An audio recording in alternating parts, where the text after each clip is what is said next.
Ito guys, papakita ko sa inyo yung mga personal na gamit ni General Emilio Aguinaldo. Personal effects of General Emilio Aguinaldo. Ito guys, si Emilio Aguinaldo. Ito yung mga gamit niya na ginamit nung panahon ng giyera. Ayan yung mga gamit nila guys. Oh. Mga antique. Grabe oh. So, yung wallet nila Emilio.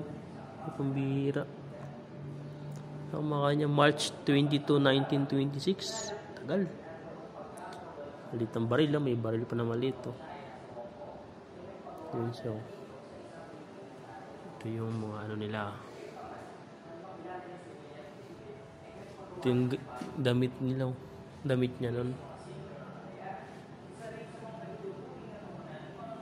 Ito yung sinuot niya. Yan yung mga gamit niya guys.